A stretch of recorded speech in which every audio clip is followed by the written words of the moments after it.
I'm Katie Malionik. I'm a dog trainer out of Massachusetts. And today I'm going to be talking about calming signals. I wanted to talk about this topic because I recently posted a short with a dog displaying calming signals. So the dog in the short that I was working with is a little bit more of a reactive dog, especially towards other dogs. So we've taken a few months now to really work up from a very far distance, seeing other dogs. In the video, we were still at a pretty fair distance from the dogs that I was exposing this dog to. So what you see in the video is a big improvement for Javi, the dog that I was working with. However, he still displayed some calming signals. So calming signals are basically a way that dogs communicate and help de-escalate stressful situations. So like in people, you might fidget in a stressful situation, you might touch your face. There's a lot of different ways that people in general cope with stressful situations in order for themselves to stay calm. So in one short that I posted with Javi, he is laying down and very intensely looking at a dog very far in the distance.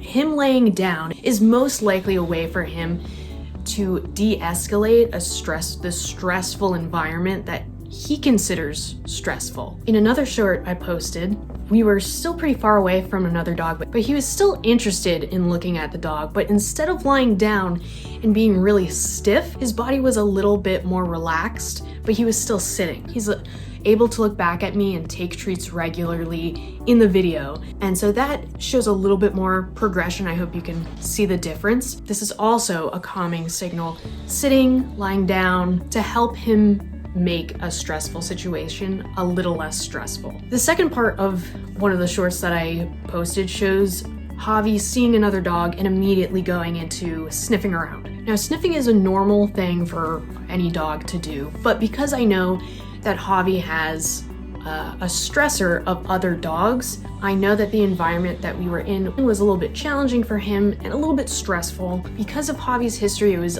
easier for me to tell that him sniffing around so intently was a calming signal for him. When Javi was laying down and his body became stiff, what I didn't show in that video is that at that point he was taking treats for me. Towards the end of the video, his attention was completely on the other dog, and that's a good sign to move away and give him even more space. But for the most part, this is the calmest he's been around other dogs, and we've worked months to get up to that point, and we take baby steps, and then if we have to take a step back, that's what we do. The video where he's just sitting and looking at another dog, and he's looking back at me, and he's taking treats, he's a little bit calmer, he's a little bit easier to work with. That's when I'm able to challenge him a little bit without really pushing him over threshold. Kind of takes some time to get into a good rhythm to like feel out the dog that you're working with. Calming signals are really good indicators of when you're asking your dog to do too much and when you're able to work through difficult things with your dog. So that's why it's really important to understand dog body language so that you can pick up on those calming signals, so that you can make a decision whether you need to back up a step, go slower, take smaller baby steps to progress to where you want to be with your dog. One instance that might make a lot of sense to some people is that a play bow is a calming signal. When a dog is trying to communicate to another dog that they're not a threat, they'll go into a play bow to indicate to the other dog that they are in a play mode. They don't want to hurt the other dog. They don't want the other dog to hurt them. Hopefully that makes sense. But it also carries over into, most of the time, into very stressful situations for more reactive, more anxious dog. There are a good amount of calming signals like lip licking, hiding, what we call whale eyes is when you see more white of the eye than is usual. Kind of, I think some people might refer to it as side eye, which isn't your dog being sassy, they kind of just are uncomfortable. So those are three calming signals that I see a lot in clients' dogs, of laying down, sitting down while on a walk, and sniffing so much that they are not paying attention to you at all. When I'm exposing a fearful dog to a slightly more stressful environment, my aim is to try and avoid seeing calming signals, because I want to make sure that I'm setting up the dog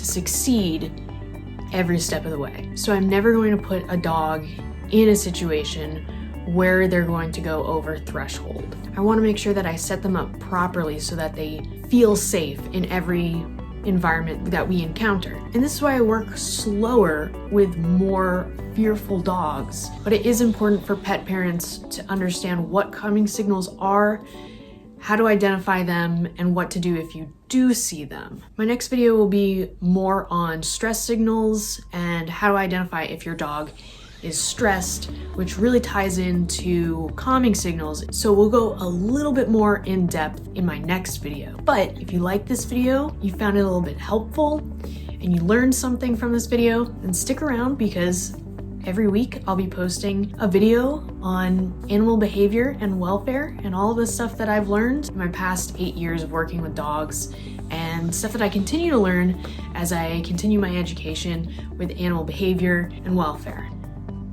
My co-host is a little bit in the way. Maya, you gonna move?